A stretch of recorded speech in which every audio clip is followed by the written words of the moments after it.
Morning, everybody. I know it's been a while since I posted a video, and I'm sure some of you were wondering if I was ever going to again, but here we go. This is the transmission that I rebuilt in the previous video, the teardown and the reassembly. The reason why it's out again is because if you guys watch closely, I put 2 used bearings back into this transmission when I rebuilt it, so that didn't work out so well. It's making a lot of noise, it's whining, and I'm not all about that.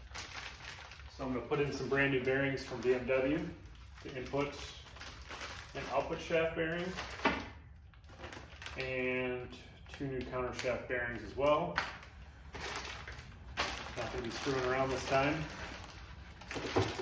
So this time we've got some better lights, so you guys can probably get a better quality video. And I really appreciate all the comments that you guys have left and questions that you guys have asked over the past year. I'm going to try and answer some of the common questions that you guys had taking this apart and rebuilding it. Since the last video series about the Getrags that I did, I've rebuilt a couple.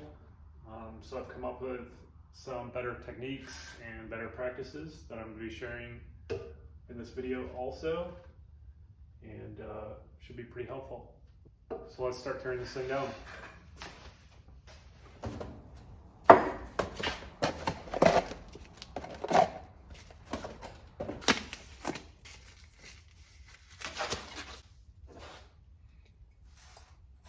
All right, here we go, guys. The first thing you guys probably noticed is that I've built a little stand for this to go on. Probably can't see it, but it's got a little hole right here. It's actually bolts onto my floor jack, and it's a little platform that helps level it when it goes back into the car. It also doubles as a nice stand that I can use so it's not rolling all over the place. And it kind of gets it up off the bench so I can get to these bolts better. It's just a piece of 1/8 inch steel and some pipe that I've welded some little nuts into for threads, and these standoffs with a little pin on it that matches up to these like factory little assembly bosses, I guess. There's one over here, and you can level it up and down with the threads. So if I recall correctly from last time, I probably didn't have the squeebo on here. I've already took off the shifter assembly. Yeah, that's where you're going to want to start. Take this off, the squeebo off, and then in here we're going to take off the release bearing and throw out fork.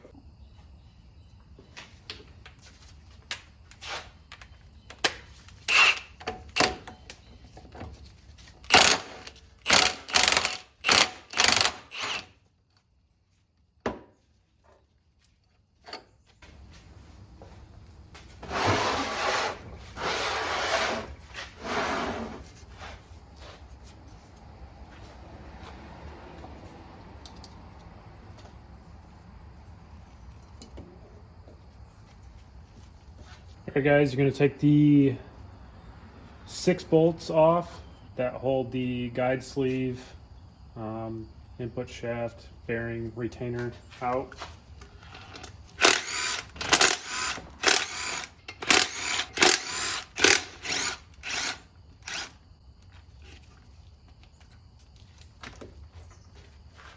Should come right out without a fuss. There's your input shaft seal.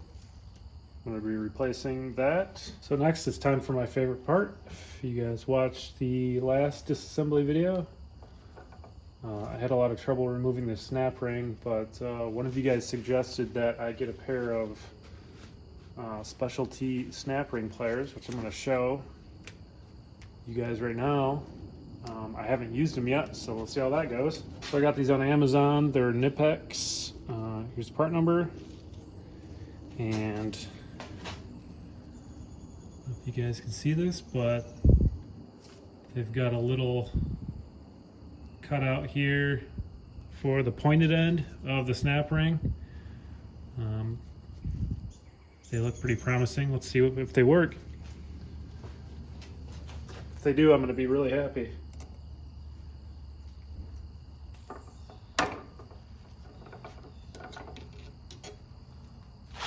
Oh my God, that was so much easier than trying to use regular snap ring pliers. Oops. Yeah, so if you don't want to waste time, get yourself a set of these on Amazon. They're about 45 bucks, so I mean, they're not the cheapest pliers, but I'd rather pay 45 bucks and get that out in 2 seconds than struggle with it for a half an hour. And they're made in Germany. Pretty neat. So next, grab this little shim here. And this washer. Put them in a safe spot. Remember to stay organized. It makes reassembly a lot easier. Some of you guys might have multiple shims in there, just depending on what the tolerances were when they built it at the factory. Moving on, we're going to take the backup light switch out and the selector shaft pin. So the reverse light switch is a 19mm. Should come right out. The selector shaft pin can be tricky sometimes. You can either use a big flat blade screwdriver or something curved like this. You just got to get under the lip here, just like that. Just work it back and forth on both sides. Be ready for it to shoot out because it's spring loaded. That's what's going to come out. If you remember from the last video, I just used a little construction screw or a large drywall screw and thread it in a little bit. You'll see a little hole in there. Sometimes you might need to use the driver to drive it in a little bit, but don't go crazy and send it right in there. You don't want to do that. Should pull right out. Here's your little detent pin. Take the screw out, put these together. Okay, so another thing to mention before we go any further, I think this might be causing some hang-ups. Some of you guys mentioned that it was hard to split the transmission, it was getting hung up. What I believe is happening is you may have your transmission in gear. So before you go any further, or before you even take the transmission out of the car, just make sure it's in neutral.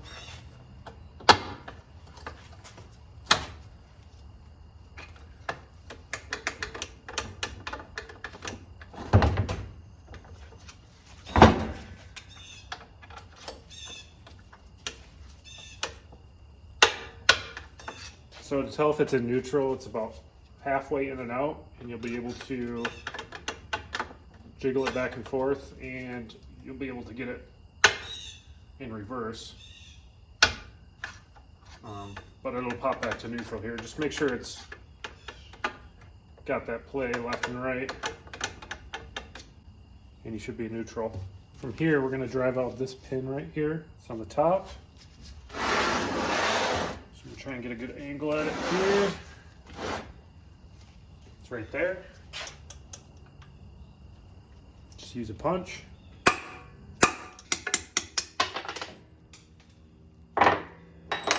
Seem to be dropping a lot of stuff today, but at least I didn't blast my finger like last time. From here, we're going to take the 10 or 11 so bolts off the back here.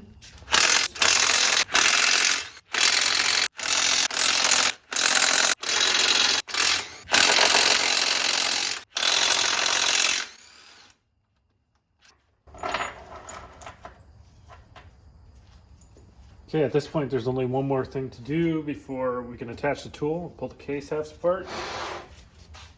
Remove the front bolt. This is the reverse gear idler inside there, but just take this front bolt out. You don't need to remove the rear one.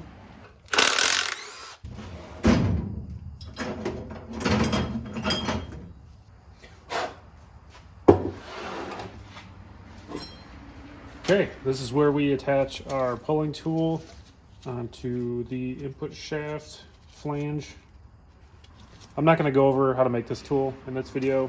I did in the last video, so if you want to figure out how to make one of these or something similar, just go back and watch that one. We'll go ahead and attach this. I guess the key thing to mention here is that when you go ahead and put this on, make sure this it's aligned with the input shaft as straight as possible, because if you get this thing on here and it's crooked or, you know, off a little bit on an angle, when you go to pull it off, it's going to make pulling this case apart like 10 times harder because it's coming off. And you can actually bend the selector shaft inside if you're coming off on an angle. So just take an extra couple minutes to make sure this is on here as straight as possible.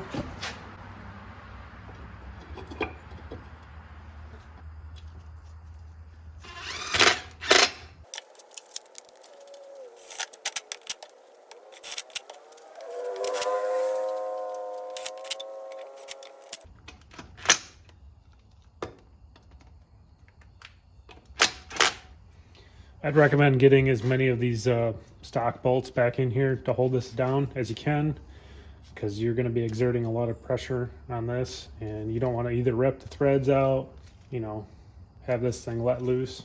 Okay, at this point you can go ahead and attach a puller. You can use power tools if you want, but I would probably do it by hand just in case something gets hung up. You're not going to feel it if you're jamming down on it with an impact wrench.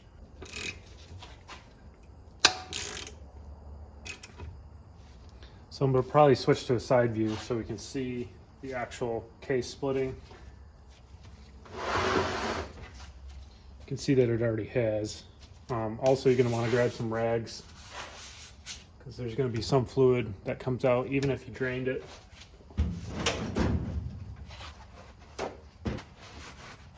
So I know some of you guys are having issues pulling these cases apart. The main thing that gets hung up is the selector shaft. So like I said earlier, make sure you have it in neutral, and you shouldn't have any issues. Sometimes it gets hung up on these gear selector shafts in here. You'll see when we take it apart. But what you're looking for when you take this, when you start applying pressure on the input shaft, is a nice smooth feeling when you're cranking down on this. If you sense any resistance, you either got a problem with the tool's alignment.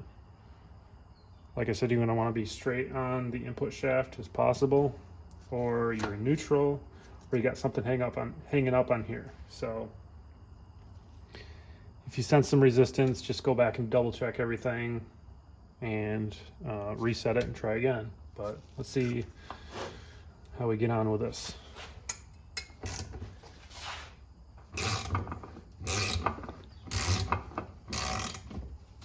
Okay, you can see that the case is starting to split.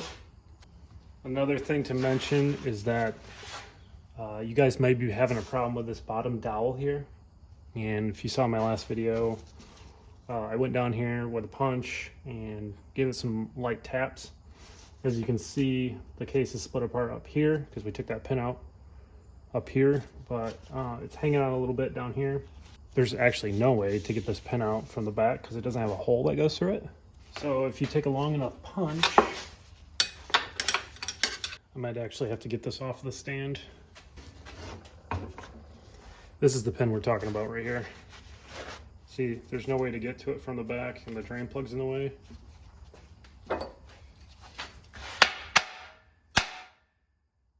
See it start to split when you hit it?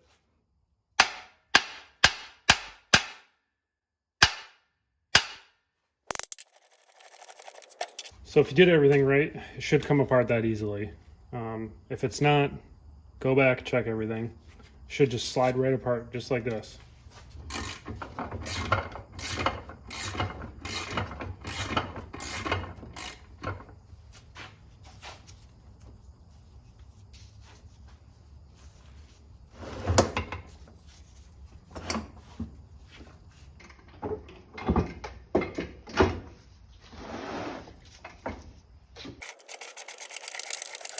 All right, I'm just gonna put some wood under the back here, just to kind of support it, because there's a lot of weight on this back half.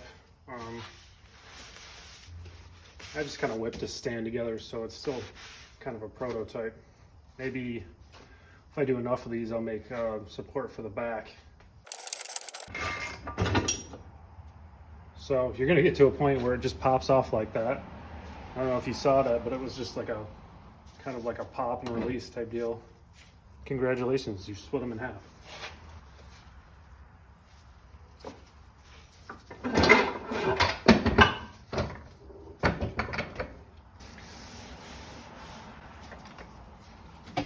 Well, if you made it this far at this point, I would probably take a coffee break and sit and stare at the cool looking insides of your transmission.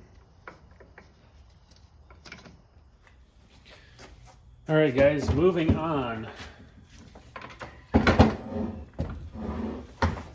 You're gonna pry the lock plate out.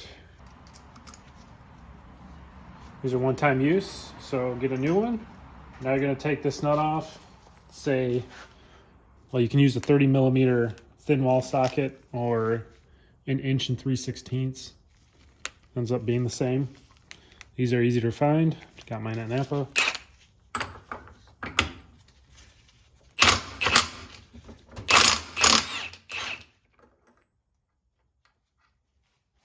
If you don't have an impact, you're going to have to hold this flange.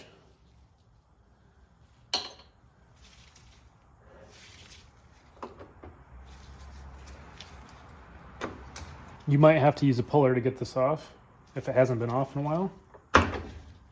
Mine has, just about a year ago. Take that off. Sometimes this will fall out with a pin. Usually I wait a little bit later to take this out, but if it falls out, no big deal. Just keep track of it. So next we're going to take the reverse gear retainer bolt out. It's a 13. Next, take this bolt out. Then the reverse gear idler and shaft are going to come out. Put the bolt with this so you don't lose it. Slide that out. Keep these together. Now is when you would normally take this out. It usually sits right here with the pin through it. So if that didn't come out, take it out. Put the pin with it. The reason it came out is because when I flipped it upside down, this middle shaft, this is the selector shaft that the ship linkage attaches to. If that moves, this shaft's going to move, and that piece, the bow tie looking piece, is going to fall out. So just be mindful of that. Next, we're going to drive the roll pin out of the selector shaft right here. Main thing to remember is that you need to support the end of the shaft, so there's no binding up in this area or bending. So you can use anything in here, like a piece of wood is ideal, so it doesn't mar up any of the surfaces or the shaft. So I'm gonna grab a piece of wood. Piece of 2x4 fits in here nicely. If you put it in just like this, grab a punch, go ahead and punch that all the way through. If the pin doesn't go all the way through and hits the gear underneath it, you're going to have to pull it forward just a little bit.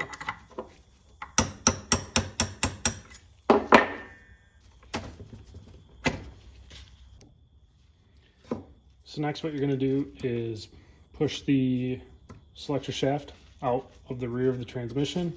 You can tap on it, just make sure you don't mar anything up, so just be really careful.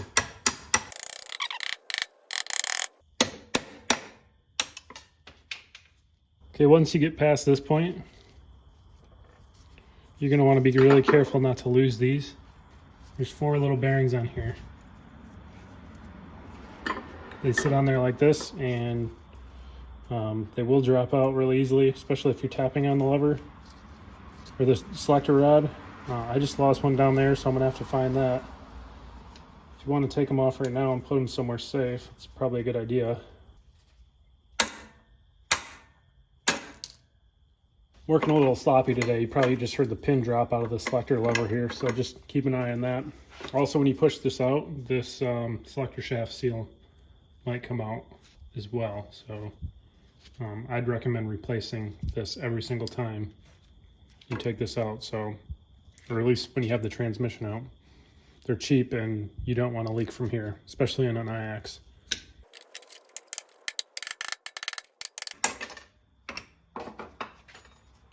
There's the pin that was hiding. You can take this out, put the pin with it. There's your selector shaft. Put all the bearings with it. Next, you're going to remove this, 2 bolts here. This is the shift rod detent ball end plate, I believe is what it's called.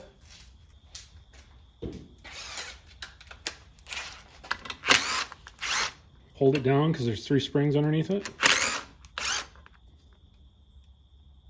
There's the springs. Some models will have one shorter one, such as this one.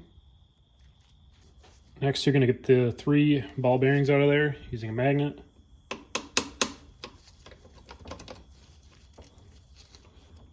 Sometimes it's pretty difficult. There's 1, 2, and 3. Sometimes you just got to turn it on its side and wiggle the shafts here. Also, the counter shaft bearing is most likely going to fall off during moving it, so just put that somewhere. Next, you're going to drive the pin out of this shaft here. This is the 3rd and 4th gear selector shaft. This is kind of supported by the synchro hub here, so you don't have to really, I mean, I guess I would support it. Yeah, why not, right?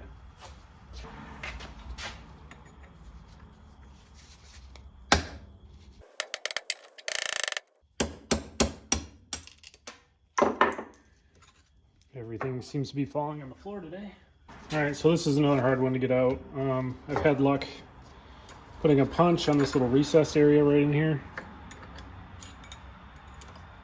Trying my best not to scratch anything.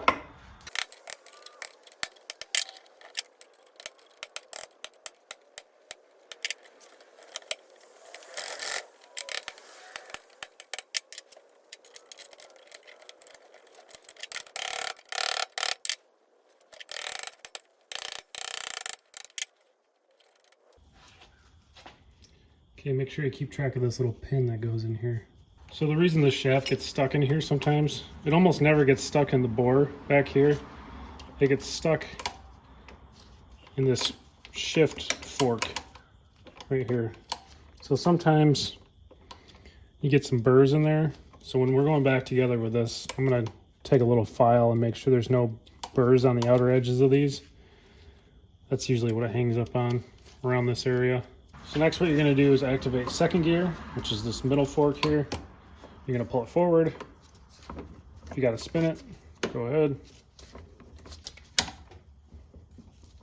So that just clicked in. Then you're going to engage 5th gear, which is the same. You're going to pull it forward, just like that. And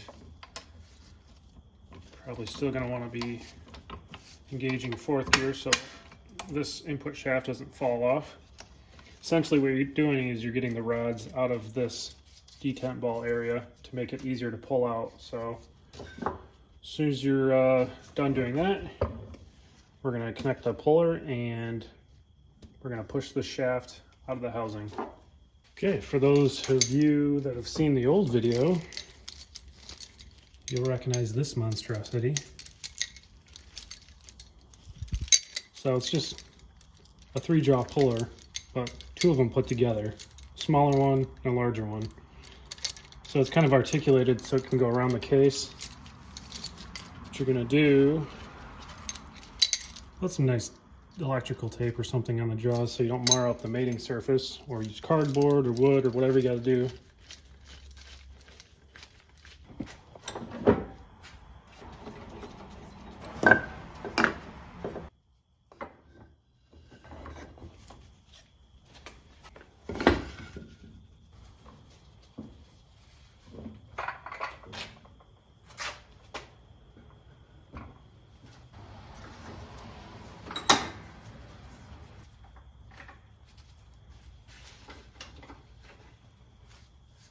I highly recommend you mount it in a vise. It's going to make things a lot easier.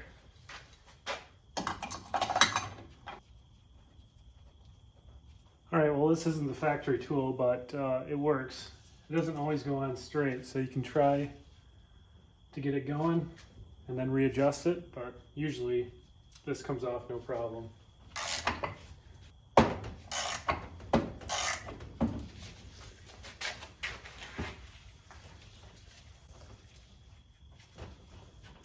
like anything else, if it gets caught up or it feels like it's not coming out easily, don't force it.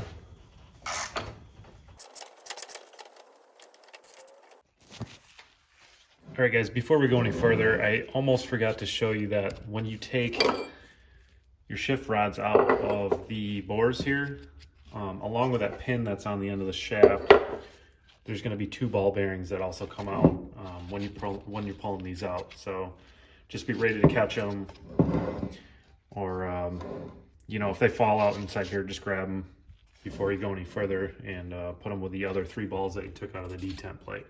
So anyway, should get to a point where you feel it release. At that point, you take the puller off.